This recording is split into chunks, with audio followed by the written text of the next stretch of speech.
Hi, I'm Natalie Doonan, and I'm assistant professor in the Department of Communication at l'Université de Montréal. And in this artist talk, I'll be focusing on my recent work for a performance called Intimate Encounters with Ducks. So first, to situate this work a little bit. In recent years, my research creation has involved the production of virtual reality videos that depict the plants and animals that live in and on the banks of the Montreal segment of the St. Lawrence River. In this ongoing project, I'm working with recordings from interviews that I've conducted with biologists, fisher people, foragers, hunters, and local citizen activists. Clips from these interviews are woven into a script that explores more than human relations in this waterfront ecology. The themes of animality and the ecosophic world addressed in this symposium are very relevant to this creative research process, and the overarching theme of sentience is one that I wrestle with. I struggle with the paradoxical experience of knowing an other, in this case a duck, intimately, both through immersive representational forms and through observation, touch, and taste. Through a combination of mediated experiences on screens and through direct encounters, I've been learning to feel with mallard. My own novice ability in local animal and plant recognition is the result of repeated outings with unofficial experts, close revision of photo and video documentation, GPS and plant identification apps, and field guides. Careful observation has been crucial in this process because cooking and eating has been another way to know these others. My own scopophilia has been part of a wider multimodal engagement with the environment that includes other senses too, such as taste. So what I'm trying to do is to develop a critical sentience by training the senses through careful observation and through habituation. This ability to feel with more than only human others is crucial, I think, in this era of climate catastrophe. It offers hope that we might be able to move beyond imaginations of the world in which humans play the central role. Outings with hunters, fishers, and foragers have taught me that these activities are replete with diverse forms of interspecies communication. For example, in June 2018, I joined a sturgeon fisherman on his daily catch. I'm not allowed by law to touch anything, nets, etc., but the fish are touching me. I had to buy rubber boots before the outing to protect me from the blood that pools on the floor of the boat. As sturgeon about as long as me are hauled into the boat, they're bashed over the head with a bat. The fins are removed, then the fish are gutted, though they continue to breathe for quite some time. Sitting on the front of the boat with the catch, I can feel their strong, warm bodies pressed against my legs, like a pack of sleeping dogs. Periodically, one begins to struggle, causing a chain reaction amongst the others who begin to thrash, splattering blood on me and my recording equipment in their prolonged death throes.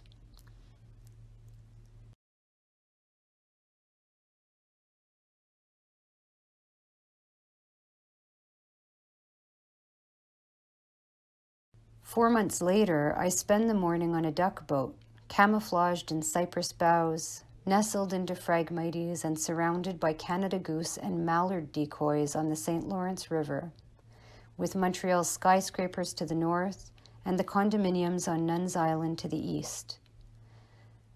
30 minutes before sunrise, the two hunters on either side of me have shot their first two birds of the day, a male and a female mallard.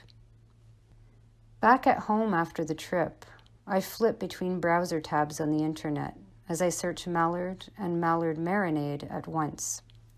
I am struck by the representational contrast, as one set of images is clearly produced by and for tourists and bird watchers, while the other set of photos is by and for cooks and foodies.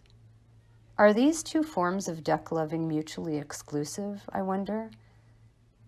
How is the beauty of the duck appreciated by the tourist gaze, And how does this appreciation differ from the awe and glee displayed by these two hunters today, as they exhibited their catches one by one, twisting and turning the bird's body parts toward the camera, spreading the wings, cradling the limp heads, and even caressing the dead bodies? The men marveled at the loveliness of their prey, admiring their full color and plumage. They urged me to touch the thick, soft, downy feathers of one mallard and to rub their uropygial or preen gland between my thumb, index, and forefinger. I performed this act after the feathers had been removed above the base of the dead bird's tail. I could not only feel, but could clearly see the oil on the middle finger of my right hand after doing so. I wondered where to wipe it. I didn't want this preening oil on my pants, so I wiped my fingers on the wood grain of the boat instead. This was followed soon after by a tasting of Canada goose jerky. I used my other hand for this. One hand for caressing, the other for consuming. I texted a photo of myself to my sister. I'm in my camo jacket, sitting in the 16-foot Printemps starfish, tucked inside the hunting hideout that is built into its sides. My sister wrote this in response. Oh my gosh, this is you stretching yourself for sure. I never thought I'd see you in camo and out hunting. In my performance, Intimate Encounters with Ducks, I project a real-time drawing in virtual reality onto a screen for a live audience while guiding them through a meditative experience.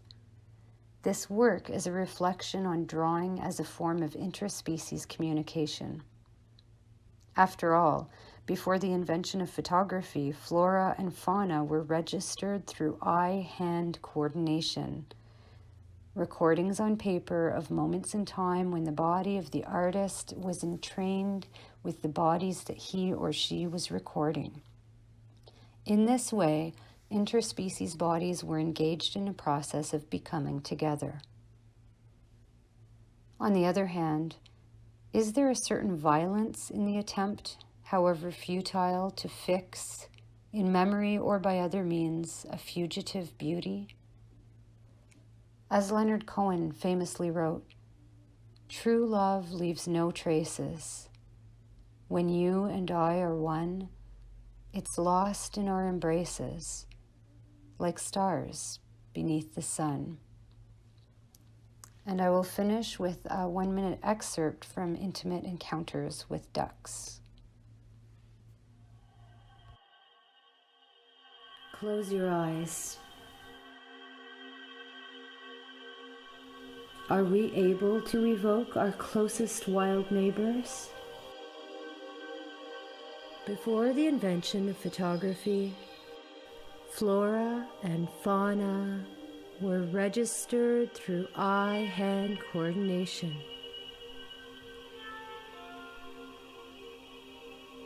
Recordings on paper of moments in time when the body of the artist was entrained with the bodies that she or he was recording. How do we come to know an other then? Partially, tenuously, and through misapprehension.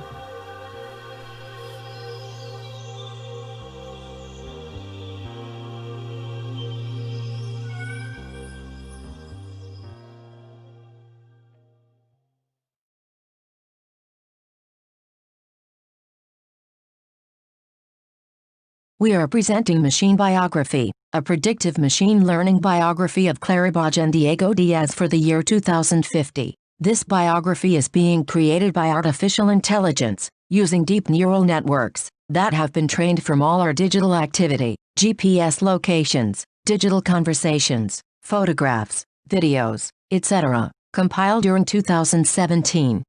In this year we hacked our mobile phones with the spyware software that captured all this information to generate the artwork data biography, composed with 365 printed books, one for each day with a total of 40K pages, where each line presents the information of a digital trace, timestamp, action category, and other specific data. With all these data, we also created a cinematographic movie of 24 hours long. In this movie, the text information, WhatsApps and other digital conversations, appears as subtitles. The GPS location uses a Python script that downloads the Google Street View image of that specific location. The actual video time is presented on the right top corner. We are able to compress the 8,760 hours of 1 year into 24 hours, which is the time the video lasts. In machine biography, we are using the data captured in 2017 to train different deep neural networks that will predict our activity in the year 2050, and we are reprinting that data to create another set of 365 books and another 24-hour film. Machine biography is a fictional and predictive biography created by artificial intelligence, where the limits of the true and the false are blurred, and the veracity of the information itself is questioned, while it is proposed to analyze the creative capacity of artificial intelligence.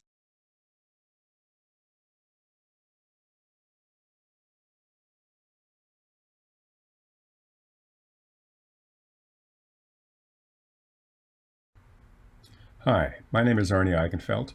I'm a professor at Simon Fraser University, Canada, and I'm going to talk about a collaboration I did with Catherine Ricketts, who's at the University of Regina. And that's called Unauthorized, which is a live generative dance theater with Musebots. So Unauthorized is a collaboration between a composer-coder, an ensemble of intelligent musical agents called Musebots, and a dance theater artist who inhabits a character named Rufus. Rufus is a tired clown that struggles to find humor and meaning in dissonance. In Unauthorized, we draw a parallel to the work of Samuel Beckett, which echoes the profound absurdity often found in the clown. In this collaboration, we explore new ways to approach narrative, character, setting, and props. Rufus became a catalyst for fractured narratives and new ways of making meaning through performance. In the telling, we trigger more stories, which fosters a sense of collective belonging by the nature of their commonalities and subsequent empathy. Musebots are musical software agents trained on a variety of corpora to generate music live, producing new music for each performance. They also react to Rufus's movement and speech, in turn influencing the next choices in movement, intention, tone, and expression. Catherine and I met at a conference about 2 years ago and recognized a similar aesthetic, the possibility to create performance on the spot, balancing preconceived ideas of structure with mercurial reaction to the live setting. As mentioned, Musebots are an ensemble of agents. They are autonomous, reactive, proactive, and social. I imagined that they could be influenced by movement. Catherine asked if they could be influenced by text. We discovered that we both have an interest in Samuel Beckett. Beckett invites us to trouble our own value systems in constructing and viewing theater. The plotline and locations are considered secondary to a motive, such as waiting, which becomes an existential event. We were also interested in the sensuality of text and how it can roll around in and through an image into the body, similar to watching clothes being tumbled in the dryer, and then at moments being able to identify a sock in the blur in this way. To reiterate, Musebots are individual agents that have a specific set of abilities. Some of them are trained through machine learning, others are simple generators. The important aspect about them is that they communicate their actions and intentions to the ensemble, thereby allowing a self-organization to emerge. At the same time, there is a potential for external influence. In the past, this occurred through the analysis of a live musician's performance. In Unauthorized, this occurs through movement analysis and voice analysis. Now, a point of note, there is no actual voice recognition. The Musebots don't know what Rufus is saying, only when, how loud, and some of the other parameters. So the Musebots are influenced by Rufus's actions, but Rufus's actions are also influenced by the live generated music. Each performance is different. While there are sections in which specific Musebots react to certain actions, very little is planned during the section itself. Catherine's character of Rufus pre-existed this collaboration, and she would often introduce the character to audiences using a recording of Edvard Grieg's Peer Gynt Suite, which is performed by the Duke Ellington Orchestra. Now, we decided to keep this music except have it performed by a disclavier, and the Musebots would orchestrate the work, allowing them to decide which instruments of a synthetic Ellington band would join in based upon Rufus's movement.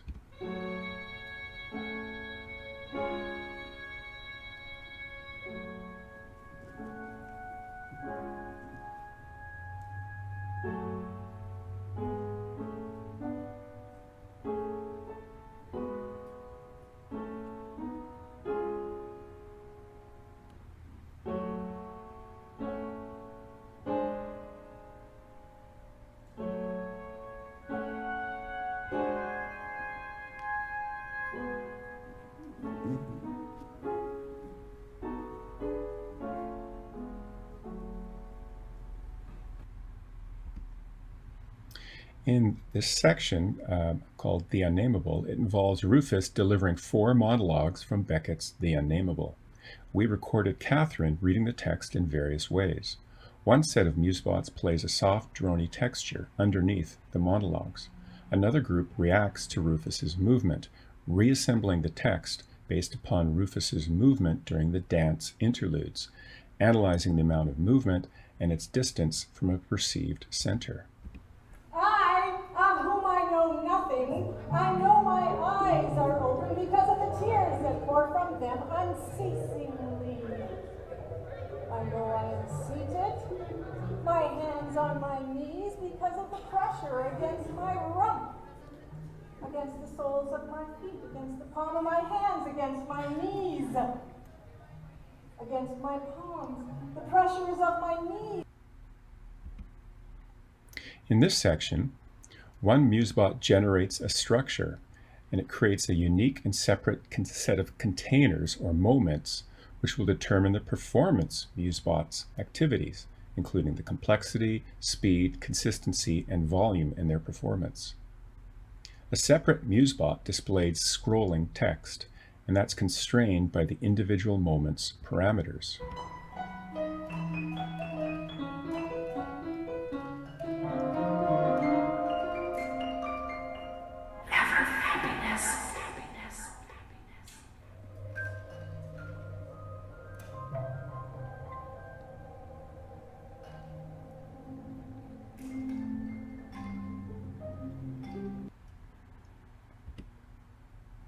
For this section, called Building, we recorded Rufus improvising a series of gestures.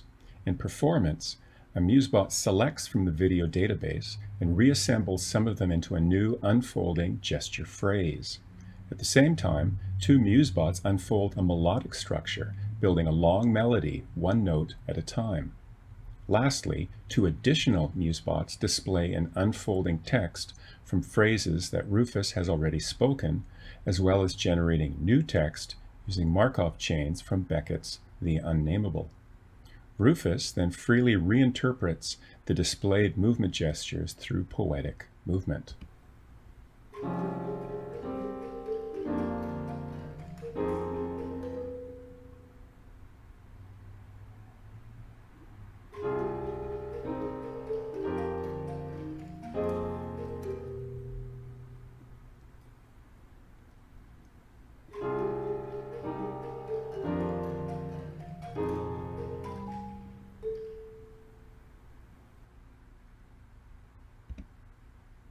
So the creative and collaborative process was unusual in that we were attempting to allow spontaneous creation for both Catherine and the Musebots, yet balancing the need for a long-term structure. Unauthorized is over 35 minutes in duration. Catherine was collaborating with the Musebots, the character of Rufus, and myself as the designer of the Musebots and the person who ultimately decided which Musebots to use in each section. One of the unexpected partners in the process was silence. Within the silence of our practice, side by side in the studio, Catherine was, and I quote, able to develop discernment, deep listening, care in my observations, and the curiosity and courage to take chances with my choices, without the safety of approval. And isn't that what Rufus actually wanted of me? So the hidden gift of this process is that the foundation of this character was actually developed further and refined due to the specific nature of this partnership and the process that ensued due to our differences. So during the collaborative process, as the sections began to take shape, these in turn developed a voice, which spoke back to the authors in terms of tones, dynamics, gaps, and sequencing. A question arose as to whether the length of the work could sustain the absence of a linear narrative. The Musebots, with their irreverence to predictable trajectories, and Beckett's text, with such fluid logic, reaffirmed a poetic and non-theological path. The rehearsal of Unauthorized demanded a discipline to resist fixing choices. Although transitions would become clear from one section to the next in regard to sound, images, lights, and movement, each container and each section remained an open country with its own set of customs. These customs were comprised of both limitations and possibilities in time, space, sound, costumes, props, lighting, text, and even the atmosphere in the room afforded by the audience. The holistic intelligence of choice-making becomes paramount within such complexity. Thank you very much.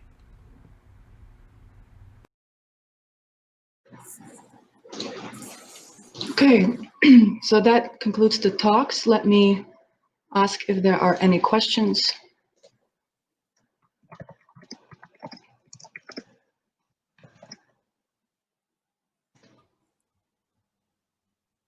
Okay, so before we get any questions from the audience, I'll just ask a few, or first I'll summarize what I think were some of the, or at least one of the main threads running through the papers, and then I'll ask a quick question. So what I did notice is that all the speakers are using new technologies to understand relations of human and non-human agents. There's also an emphasis on different types of learning. Natalie looks ahead to the worsening of the climate catastrophe and proposes that learning to feel with non-human animals like the mallard ducks that are part of her local waterfront ecology in Montreal might help to counter a strictly anthropomorphic understanding of the world. To quote her, the goal is to develop a critical sentience by training the senses through careful observation and through habituation.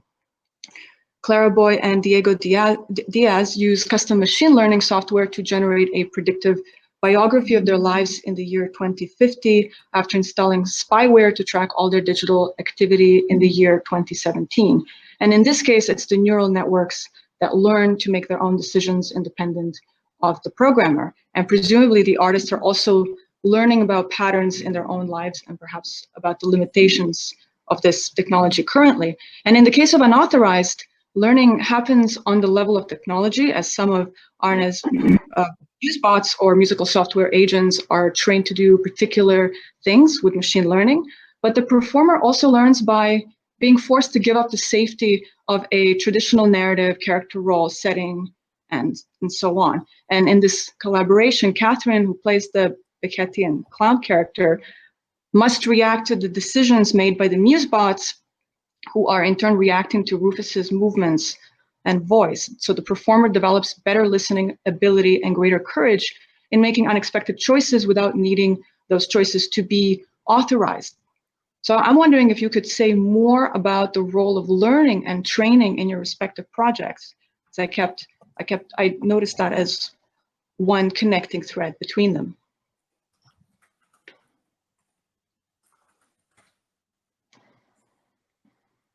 It's a bit strange in these online environments to know when it's your turn to speak. So I guess I'll just jump in to get us started in the conversation. This is a really interesting question for me and an interesting way to think about the connections between our work. But in my own project, something that's really interesting to me, especially in the context of performance practice, is the idea that part of what I'm doing is making myself vulnerable. And I think that that vulnerability is so key to the learning process. And especially when we're, a lot of us are thinking now about ways to go beyond our anthropomorphic ways of understanding the world. In my project, I'm looking for ways to communicate with other species, and that communication will always be partial and incomplete and flawed. But listening is part of it, and being open to incomprehension too, to what, knowing that we're always missing something or misunderstanding something, and also making ourselves vulnerable. For example, in contexts like this one, to and as academics and as artists, opening ourselves up to the critiques of others. Thank you. That makes a lot of sense. It's just a question generally for anybody. Yeah. Go ahead. Yes, I will. Thank you. Yes, I think this is a very interesting question. Of course, as you point, the three projects, I think they have a good relation between learning and training. In my case, or in our case, we are asking what new technologies, especially deep learning, could appoint to this question, or could answer to this question, because today, every time we are dealing with the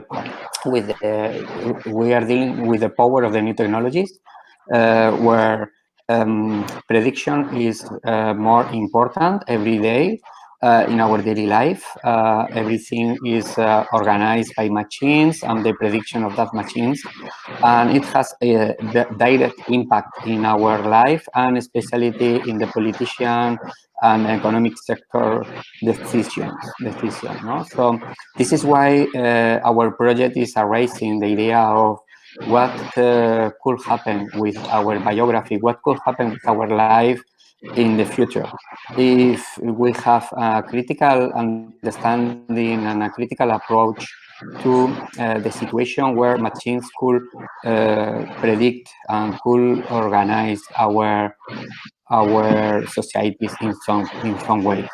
Yeah, so this is my understanding. Thank you.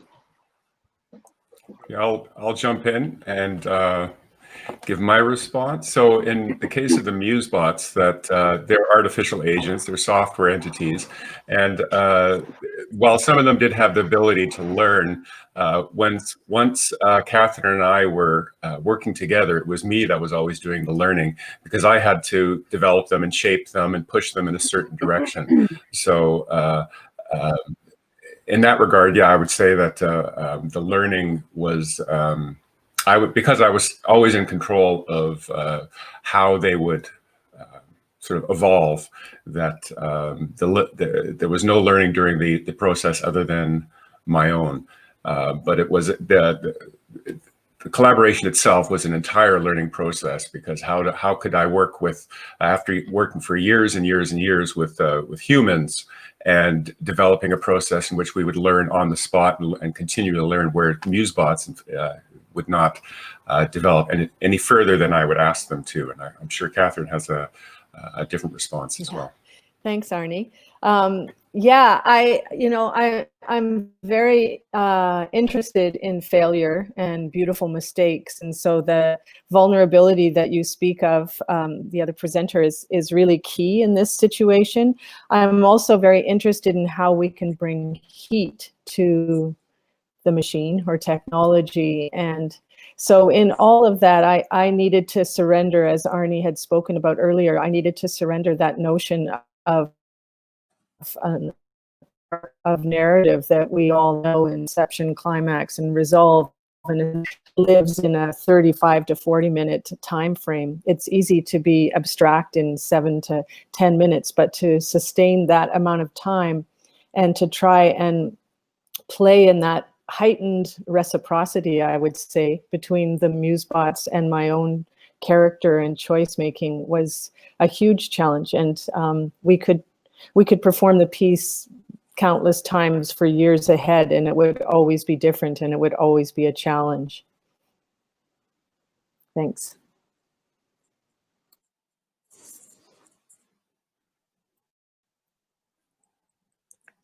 You're muted.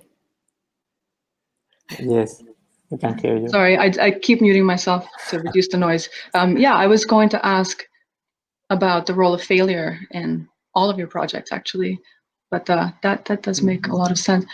Just waiting for questions to roll in. I'm not sure. Okay, hold on. So we have one from Louis-Philippe Rondeau. In Diego Diaz's machine biography, AI was used to curate the content of the work. Did this expose any biases that AI is said to have? That's a great question.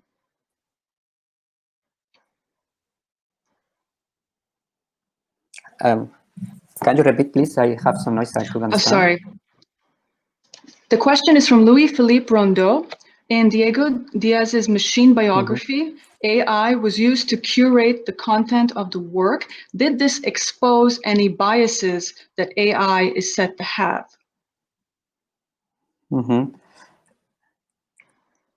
Expose any biases? Yes, biases such as, for example, AI will often reflect the biases that exist in society.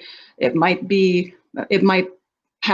make racial assumptions, let's say, depending on the data that is fed to it. The data set will always be biased in the same way that people are biased. So there is a risk that AI will merely reproduce societal prejudices and exclusions. I think that's what is being asked. So in your machine biography, AI was used to curate the content of the work. Did this expose any biases that AI is said to have? Yes, I think so. I mean, one of our interests in the project is also to mix the possibility of use or predict our personal biography, but also our what will be the society in the 2050. So the idea is to think about how the AI could the algorithms could predict the situation on the society that we have now, for example, with the problem of the climate change, no? So, and also the idea of how our society will be in that moment, no? If for that, we are mixing, because you know that for AI, we have to train the neural network. So we are training the neural networks not only with our data, but also with the prediction data that we already have for the 2050. How scientists are thinking that the society and the nature will be at this year. So, for example, the weather, climate change, what will be the situation in the 2050? And we have a situation with the nature is totally broken or it's not. So yeah, I think this is our intention, to try to mix, to try to figure out, to imagine and to predict how or this parameter could organize the future. Can I ask a follow-up question to that, Diego? I'm so interested in your work, and it was such a short synopsis. I'm trying to understand better how the whole project works, but I'm curious to know, seeing you, I think from what I understand, it's partly your biography that's being generated. Has that made you change in any way? Do you find yourself behaving differently or making different decisions? Yes, sure. I mean, the project is a little bit tricky in the sense that we are not taking too seriously the predictions. It means that, of course, the prediction will fail. You were talking about failure, no? In the error and the failure in the project. So this is a failure project because, of course, the prediction that the system will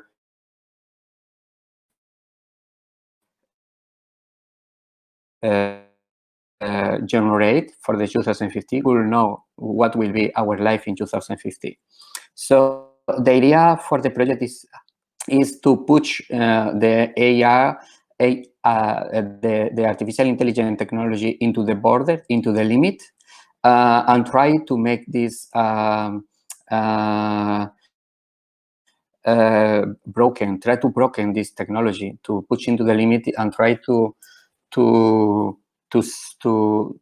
confirm that predictions are not safe, and predictions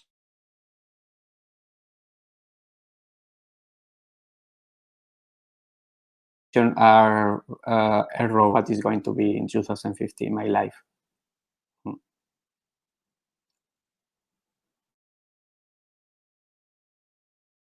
Unmute myself. I have to remember to unmute myself. Can you Diego, hear me? sometimes, yeah, sometimes you're cutting out a little bit for me. We have another question from Nick Montfort. Can everyone hear me? Okay. Diego, I am interested in machine biography as a book and publishing project. Will the book have an ISBN? Will there be endorsements or blurbs in brackets by either people or computers? Will there be a copyright notice? And if so, who will be the copyright owner?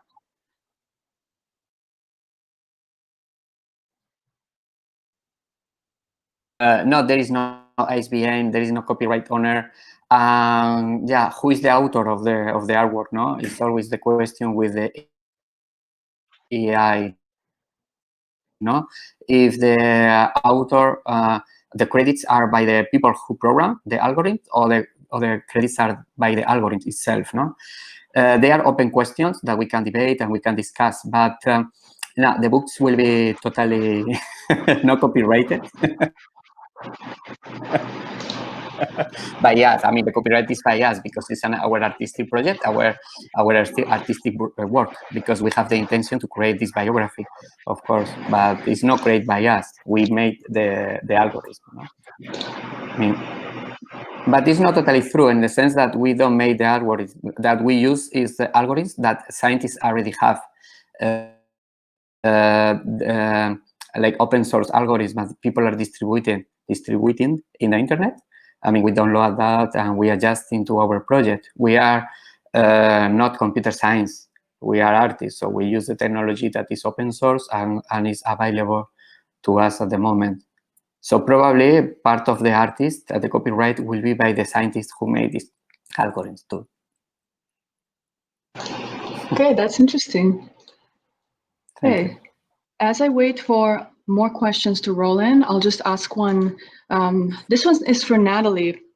I had quite a powerful emotion during parts of your talk. At one point in your talk, you mentioned that you were not legally allowed to touch any of the sturgeon fishermen's equipment, but that the fish were touching you as they were piled into the boat around and against your feet.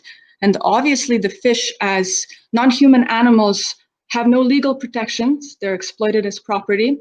But it's precisely at the most disturbing moment in this documentation where the sturgeon are thrashing around that the roles almost seem to be reversed, and the artist is the one being touched rather than doing the touching. So the fish kind of paradoxically have the most agency when they have really no power over the situation. So I was wondering about the effective violence in this interspecies encounter, and what role pain and suffering and perhaps empathy play in developing this ability to feel with more than only human others, as you put it, Natalie.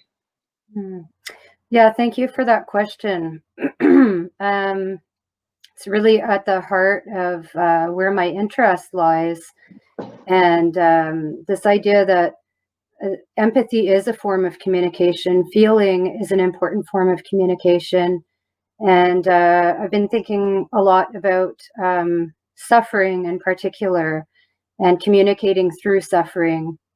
And not only suffering, but joy and pleasure as well, because we take pleasure in other animals in all kinds of different ways, as pets, as food. One of the people that I've been reading is, I've been doing a little bit of reading in animal welfare, animal rights, and Peter Singer talks about this idea that he calls the principle of equal consideration of interests, which is a really interesting idea in the context of this conference, which is about sentience. And so he, following the philosopher Jeremy Bentham, who proposed this idea that we should make our decisions about how other animals should be treated, and how others, in maybe more general terms, should be treated, based not on the concept of rights, but rather on the idea that it's an equal consideration of interest, so that any being that is able to experience both pleasure, joy, and pain be given equal consideration. And so that's really interesting. And I'm exploring a range of different forms of communication, and those forms of communication I'm finding often come into conflict with each other. They give us conflicting kinds of information. For example, my work is always about food and taste.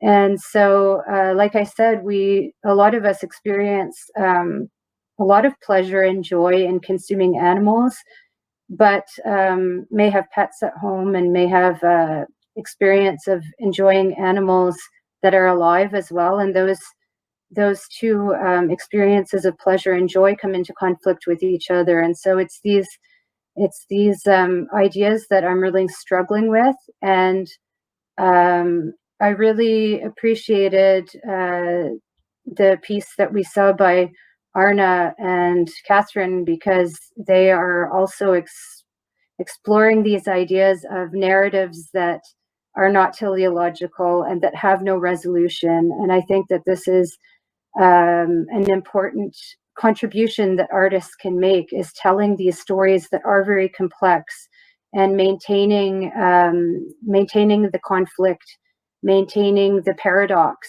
in these forms of communication, in these stories. So, yeah. Okay, thank you. I do have more questions about that, but I will move to the chat. So we have a question from Louis-Philippe Rondeau for Natalie.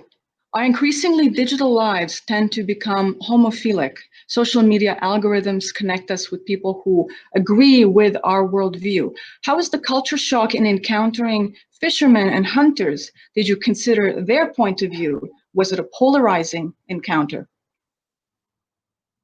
Really fantastic question. And I think it's an extension of what I was just talking about. I'm writing about a lot of these experiences too, and drawing on my field work, my field notes, and on interviews that I conducted with a number of fishermen and hunters and foragers. And I don't think it's not clear at all. And for example, I think there's a lot to admire in the work that hunters and fisher people engage in. And I think that in many ways these are people who are much more attuned to the natural world than many of us are. And just to give an example of what I mean, and why these ideas of suffering and violence, and I think a lot of times we maybe jump to conclusions about who's to blame in these situations, or what others should be what kind of decisions or changes other people should be making. But in the area that I'm investigating, the Montreal segment of the St. Lawrence River, but all along the St. Lawrence, actually, starting in the 1980s and it's ongoing, is there have been multiple cleanup projects. And those cleanup projects were, in some cases, instigated by hunters and by fisher people, because they're seeing development, for example, of condominium buildings, destroying animal habitat. So I mean, that's just one example, but also on another level, these are people who are very tuned to the rhythms of the natural world, to forms of interspecies communication. So, for example, some of the hunters that I went out with have a whole series of whistles that they carry around their neck, and they've learned a variety of very complex animal calls. So they're literally speaking the languages of other species too, and these are very specialized forms of communication, forms of knowledge that most of us don't have. So I think that there's a lot to be learned there too. And it's partly why I say there is no clear right and wrong in these interspecies forms of communication, but there's a lot of very rich complexity. Yeah, so it's a big conversation. Yeah, thank you. And these are great questions. To add on to that, if everyone can hear me, I was also wondering about the, could we read into this kind of artistic exploration of interspecies encounters a kind of critique of certain quasi-therapeutic discourses in the farming industries, where increasingly you see farmed animals that are ultimately intended for human consumption presented as being cared for by the farmers, and that sense of being the carer of the animal is passed on to the consumer. But I think in contrast to this, a lot of artists, such as yourself, are much more honest and willing to consider these multiple points of view in how you look at the food industry. So I did find that fascinating. There seems to be that element of critique of a certain discourse that perhaps distances us even more from actual communication with other species. Well, we're all hypocritical, right? It's very easy to critique other people's food choices, for example, but there are problems even in a vegan diet that is often largely dependent on industrial foods that have wide-ranging impacts on the so-called natural world. One of the biggest being its implication in the oil and gas industry and all of the destructiveness that comes with that. So again, it gets more and more complex as we talk about it, but eating animal and even non-animal food products carries with it a certain kind of destructiveness once we start digging into that. So I like these projects that get us to open up conversations where it becomes not so easy to come up with resolutions. Yeah, that makes a lot of sense.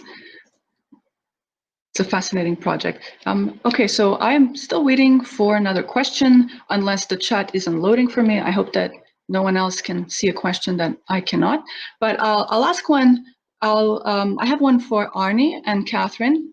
So Unauthorized is described as a very complex collaboration between Arne, who's a composer-coder, an ensemble of intelligent musical agents called Musebots, and Catherine, who is a dance theater artist who portrays this Beckettian tragic clown named Rufus. And the fascinating way the decision-making process is split between these different agents. So you have a unique human performer, and then you've got this ensemble of technological agents. That's addressed, I think, in the talk quite thoroughly. But what I'm wondering is about Arne's role in designing the Musebots. So how did you determine what the Musebots were going to do and in which sections they would be incorporated? I'm wondering more about your own role as not the programmer, but, well, I guess composer programmer. So your agency didn't come through as much for me as the other participants. So that's what I'm curious about. Yeah, thank you for that question. I think my role in this was more as a curator of the Musebots, because once the performance was going on, there was next to nothing that I could really do. because they were off and running and interacting with Catherine, and Catherine interact with them. So during the performance itself, I would just sit there watching things. It was during the collaboration, during the leading up, the many months that we spent together working in studio. We would get together once a month for several months and try things out and say, what if we tried this? What if we tried this? And so some of these Musebots I developed for a specific purpose, and others once I already had that I thought, oh, this would work in this case. Putting them together to see what happened. And of course, I would try it out by myself, and then in the rehearsal studio, seeing what would happen as well. So I was like a curator, a coach, a conductor. So that's how I would see my role in this tripartite collaboration. Okay, thank you, the coach. I like that. Okay. Anyone else have questions? Please submit them. Also, maybe the participants have things to ask of each other, considering that there are certain commonalities between the projects. But let me just let me actually go back to Diego, who is interested in the creative possibilities of artificial intelligence. The way you talked about AI sounded a little bit dystopian at times, but I'm wondering about maybe the more positive aspect. So how do you rate the creative potential of these technologies that you're using as an artist, not as a programmer? What's the role of machine learning in art practice today?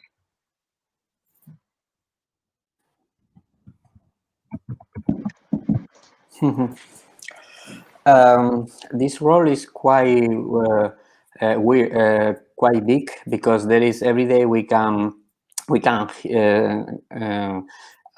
hear news about new possibilities of the AI technologies. For example, today I just see a new video from NVIDIA that sent like a new GAN, like adversarial generative networks that transform that generate artificial landscapes in a very realistic way.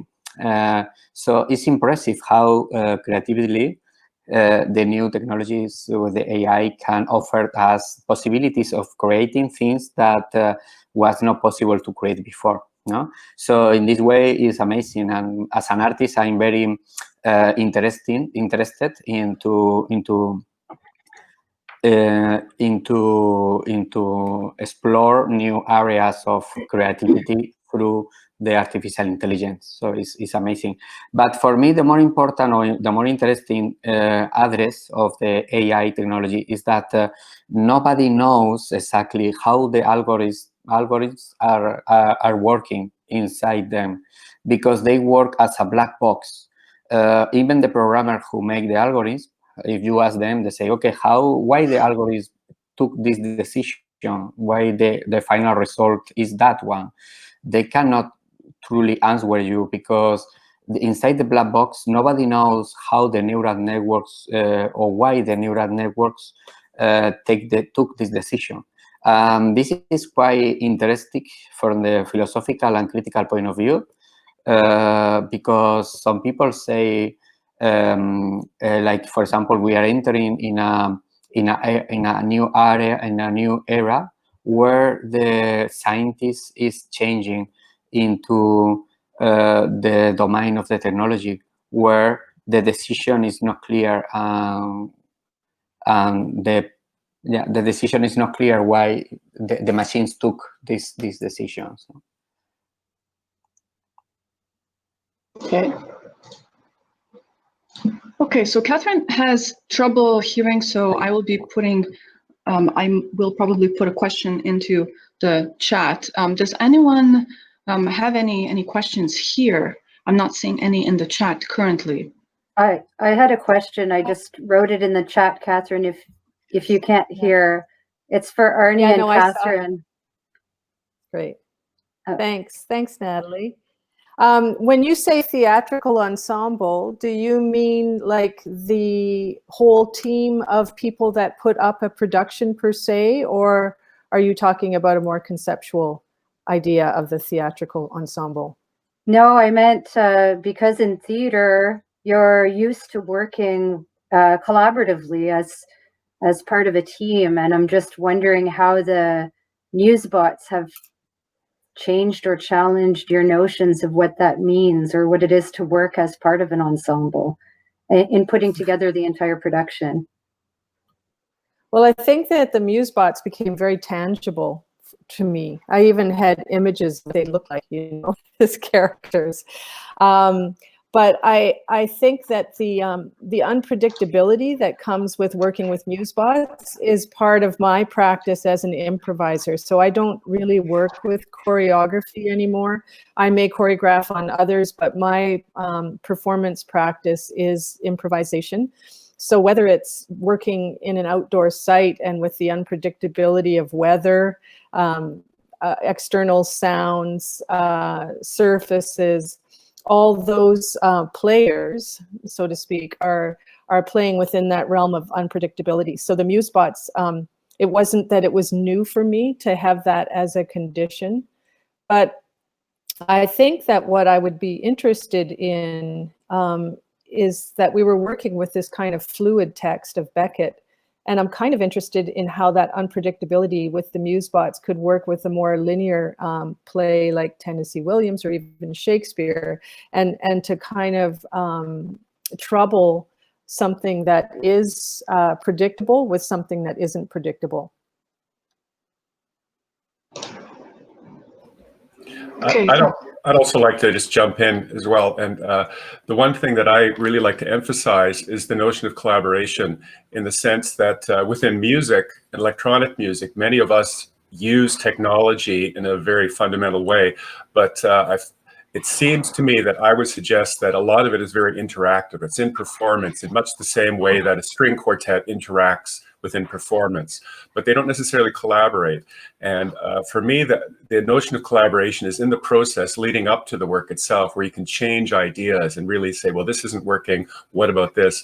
And I think that working with Catherine over the extended period of time in the development of the piece, that the Musebots were really collaborative, because they would sort of suggest a way of working, they would push us in a certain direction, they would sometimes just not work and say, well, that's not going to work, but then something else would come up where we had an idea, and they would seem to offer an alternative point of view. And so that's why I think it was this collaborative process that I'm rethinking how I work with them. They're not tools that I call upon, but they actually make suggestions to me in new directions in a very collaborative way.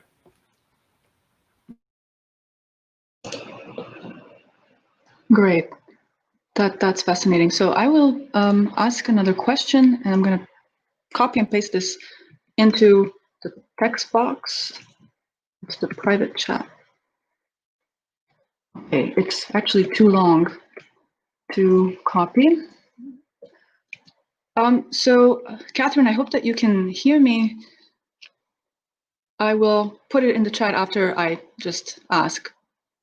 So what I have, one thing I noticed is the kind of tension between, maybe not tension, but how everyone seems to use both traditional media or more established ways of engaging in art practice, and also new technologies.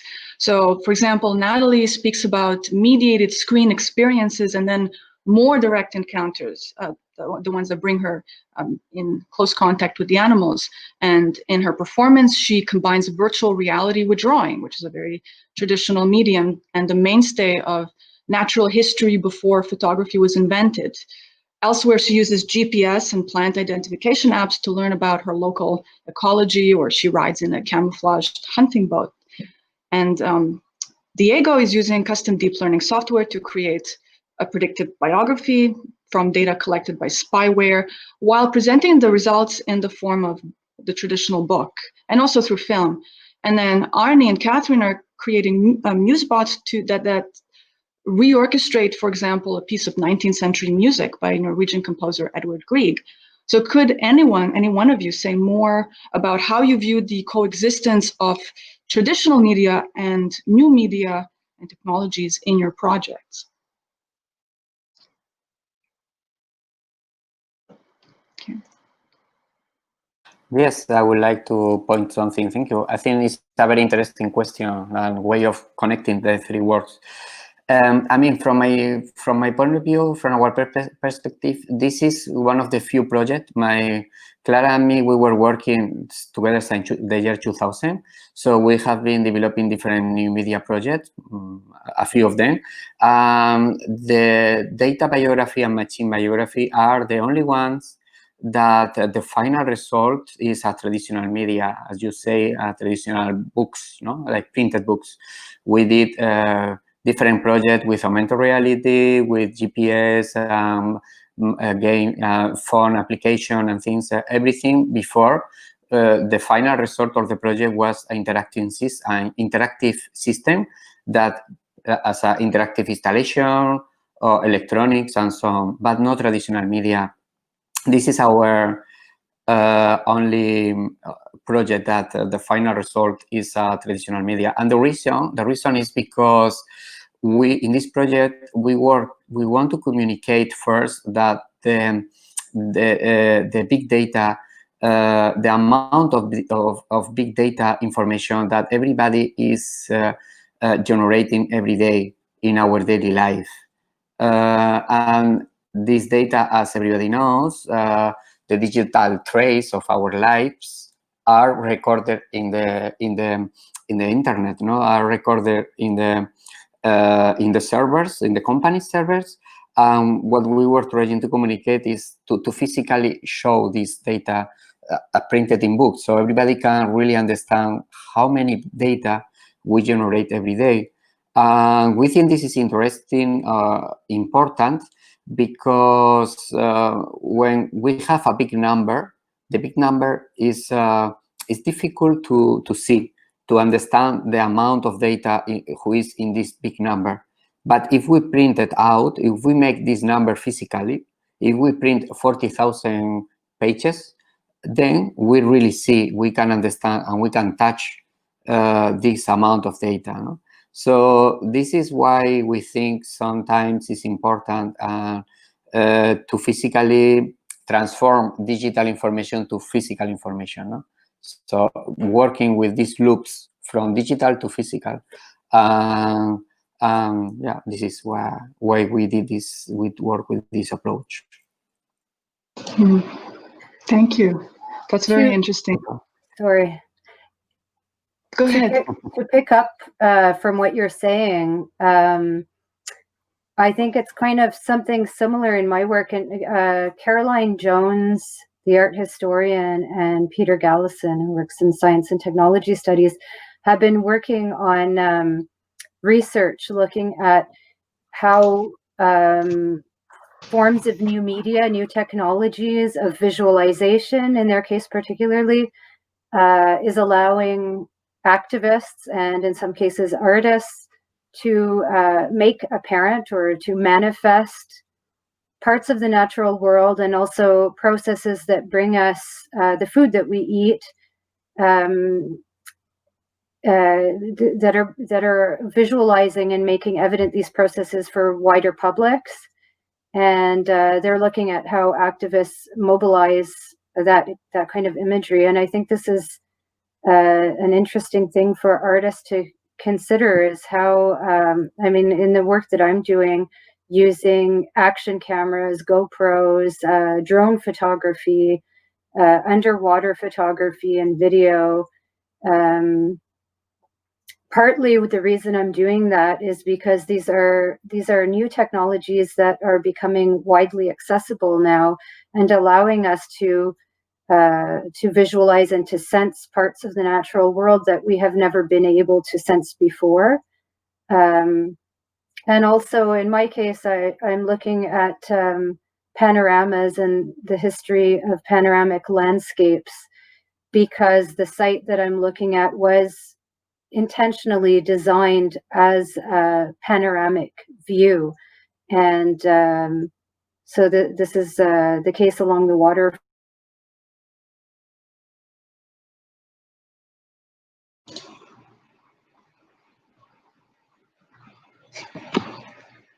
Okay, I'm having trouble seeing Natalie. Her screen is frozen.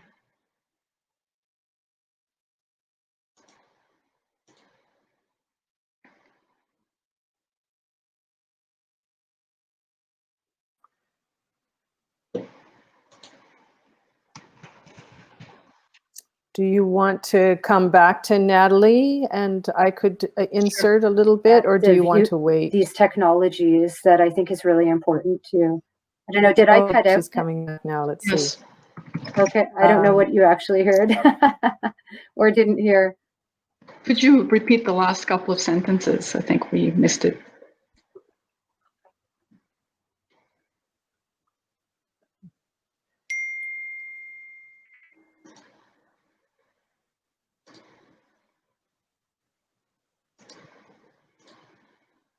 Okay, perhaps we can come back to Natalie and Catherine. You can make your point. Are Sure. you ready for me now? It's kind of hard to tell backstage here what's being broadcast. So yes. Okay, I think great. maybe where I cut off was where I started talking. Go ahead, Natalie. I think she's frozen again. Well, it's hard to tell.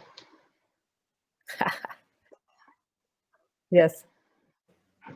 No. Yeah, there is a considerable delay.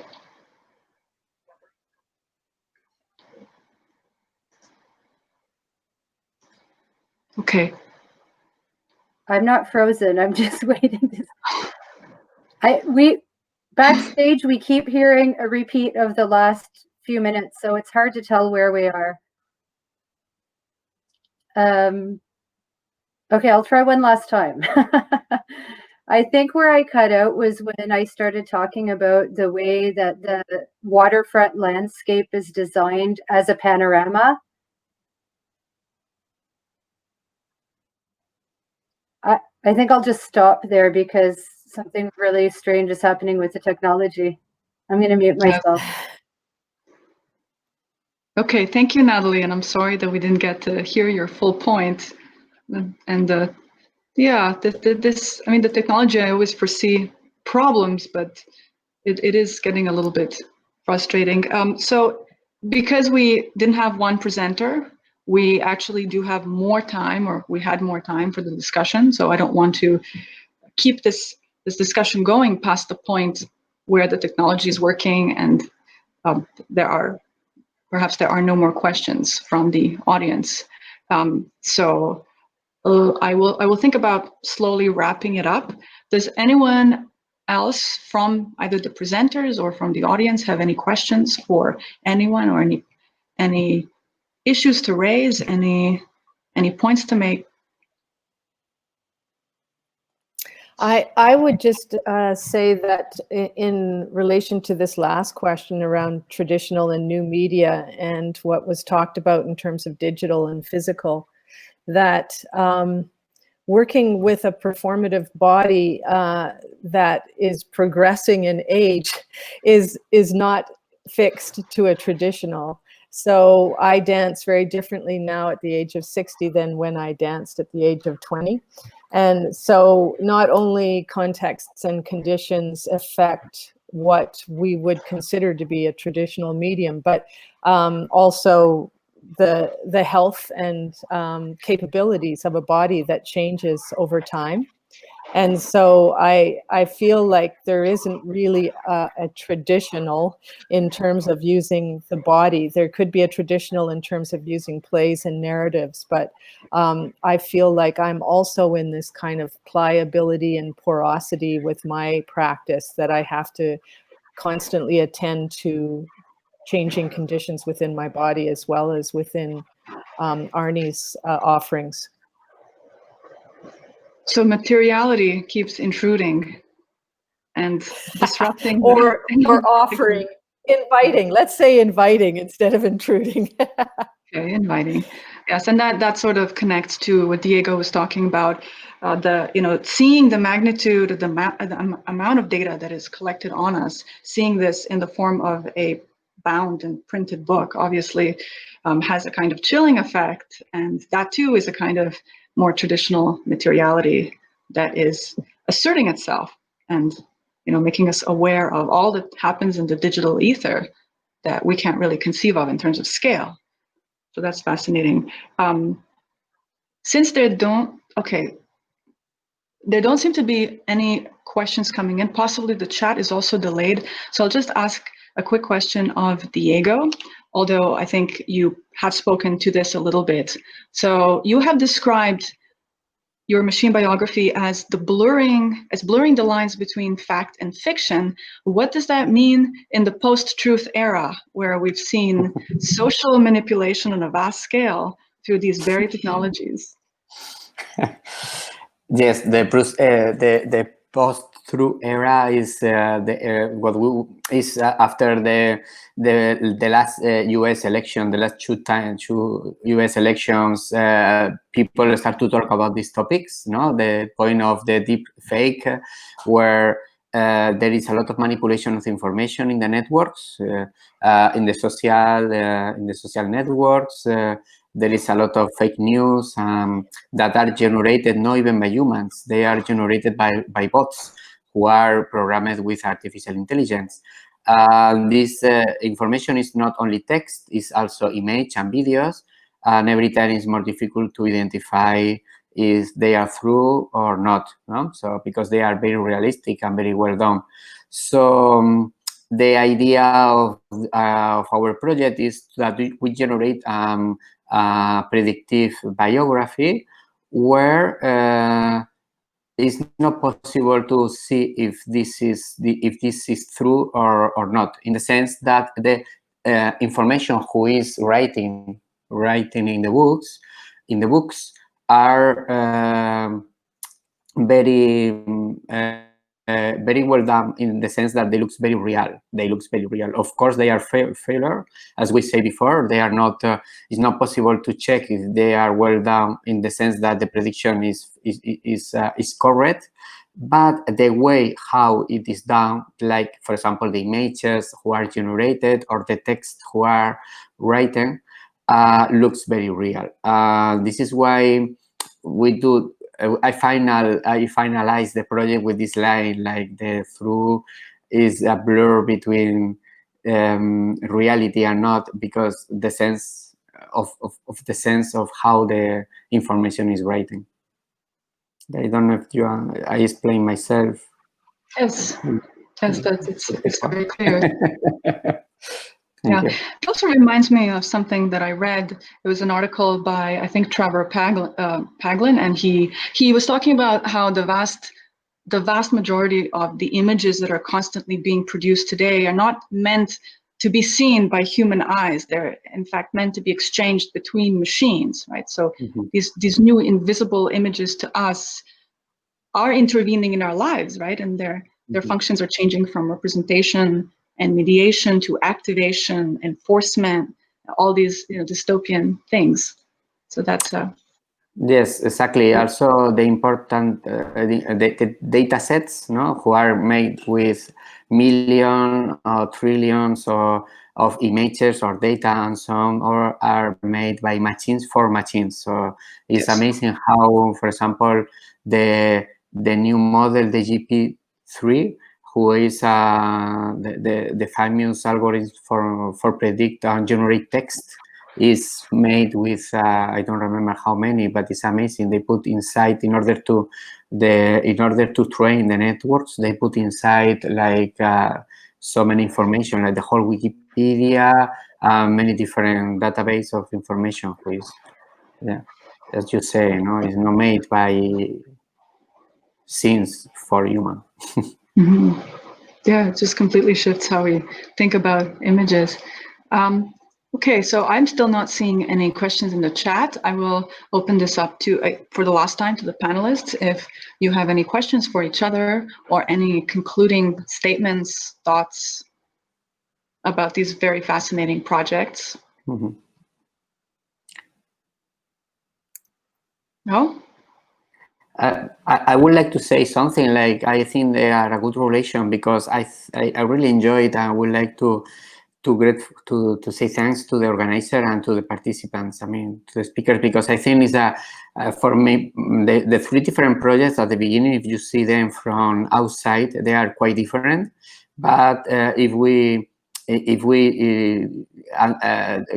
understand a little bit deeper into the project, we can, as we talk, we can find different relations between them, like the predictive or the failure, and things like topics who are very important in the project and in the core of the project. So I think this is a very interesting point of how to address this panel session, no? Not into the form of the project, but just into the core, no, into the concept of the project. So this is, like, for me, very, very interesting. I would like to say thank you for the organizer. I think they are very clever in the way how to mix the project together. Yes. I echo that, but hopefully not too much. Yes, Natalie, you were the only one dealing with non-human animals, and you were. It was interesting trying to situate your points that you made in the talk and the work, the kind of intimacy that you describe with the ducks in relation to these other projects which use machine agents. So since there are no more questions, I'm assuming, I would like to thank everyone for participating in this fantastic session. The event would not be what it is without your presence and your contribution. So please stay on and join us for the networking break for a more informal conversation. And thank you very much to the participants. Thank you. Thank you. You're welcome. Thank you. Bye-bye. Bye-bye.